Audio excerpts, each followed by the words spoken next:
Oi, eu sou a Dona Rita e esse é meu canal. No vídeo de hoje eu vou passar para vocês algumas orientações sobre o PET 2 de língua portuguesa do segundo ano do ensino médio, da semana 3. Vamos lá? Na semana 3 aqui então, gente, a atividade 1 é sobre essa letra de música aqui. Vamos fazer a leitura dela primeiramente. Samba de uma nota só. Eis aqui este sambinha, feito numa nota só. Outras notas vão entrar, mas a base é uma só. Essa outra é consequência do que acabo de dizer, como sou a consequência inevitável de você. Quanta gente existe por aí, que fala tanto e não diz nada, ou quase nada.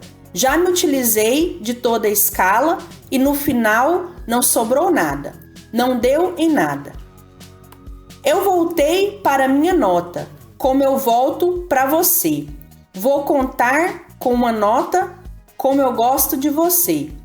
E quem quer todas as notas, ré, mi, fá, sol, lá, si, dó, fica sempre sem nenhuma, fica numa nota só. Então, gente, nesse texto aqui, nesse poema, o eu lírico é a voz que fala dentro do poema, é como se fosse um personagem dentro do poema falando. Esse eu lírico, essa voz que fala no poema, ele está explicando o processo de criação de um samba. Então, o que ele está fazendo? Ele está utilizando a linguagem, as palavras, para falar sobre a criação de um tipo textual, de um gênero textual, que é o samba. Então, gente, qual que é o tipo de função da linguagem? Qual que é a função da linguagem que a gente usa para falar da própria linguagem?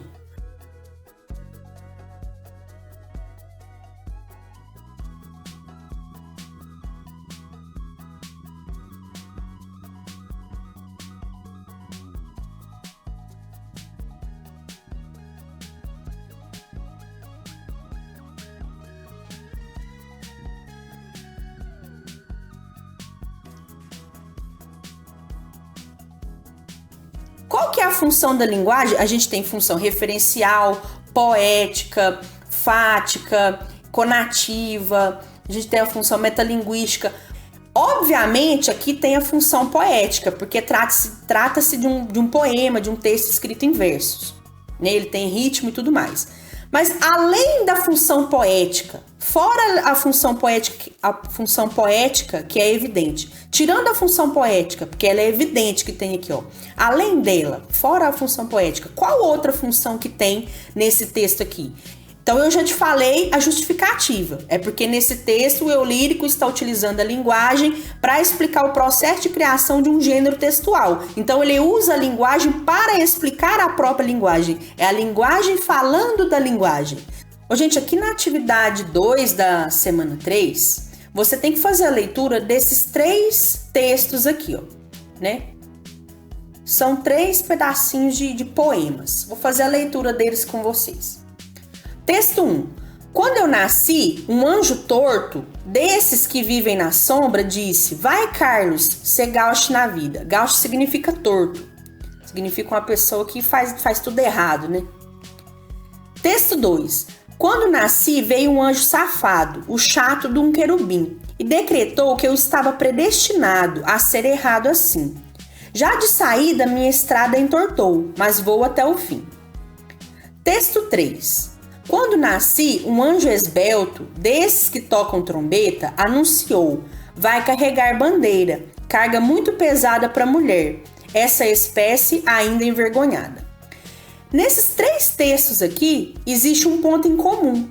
É que o eu lírico, que é a voz que fala dentro do poema, em cada um deles, esse eu lírico está falando sobre o seu nascimento, né? Que quando esse eu lírico ou esses eu líricos nasceram, veio um anjo torto, para cada um deles veio veio um tipo de anjo e falou como é que ia ser a vida desse eu lírico. Então, nos 3 textos, basicamente fala isso. O eu lírico está explicando que quando ele nasceu, veio o anjo da guarda dele. Cada texto, o anjo é de um jeito, e em cada texto, o anjo falou qual que ia ser o destino desse eu lírico. Né? No primeiro era um anjo torto, falou que o cara ia ser, o Carlos lá, né, que ele ia ser gaucho na vida, ia ser torto na vida.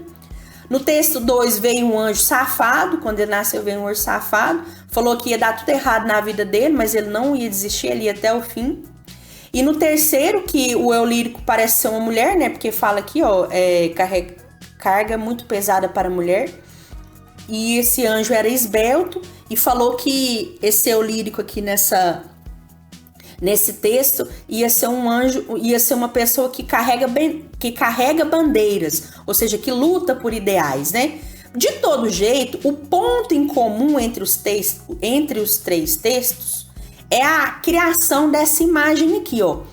Imagina aí na sua cabeça a pessoa, o menininho nascendo, né? O nenenzinho nasceu, ó, quando nasci. Todos os textos têm isso, quando nasci. Então imagina aí, o nenenzinho nasceu, beleza. Aí veio o anjinho da guarda e falou no ouvidinho dele alguma coisa. Em todos os três textos, em todos esses três textos aqui, você recria dentro da sua mente essa mesma imagem. O bebezinho que nasceu, aí veio o anjinho da guarda dele e falou alguma coisa no ouvido dele. Só que cada anjo da guarda era de um jeito. Um era torto, o outro era safado e o outro era um anjo bonito e esbelto. Não é verdade? Então, o que esses três textos aqui têm em comum? É a recriação de uma imagem, a retomada de uma imagem. Em todos eles, recria-se a imagem inicial. O resto do texto é um pouco diferente em cada um deles, né? Só que essa imagem, a criação dessa imagem na mente do leitor, do anjinho da guarda vindo falar com o menininho lá quando ele nasceu, com o nenenzinho quando nasceu, isso aí é retomado, lembra dessa palavra? Retomado em todos os três textos. Certo, gente? Então é isso, as atividades da semana 3 são só essas. Façam o PET, enviem para os seus professores, deixem um like aqui no vídeo, compartilhem e eu fico por aqui. Até a próxima. Beijo, tchau!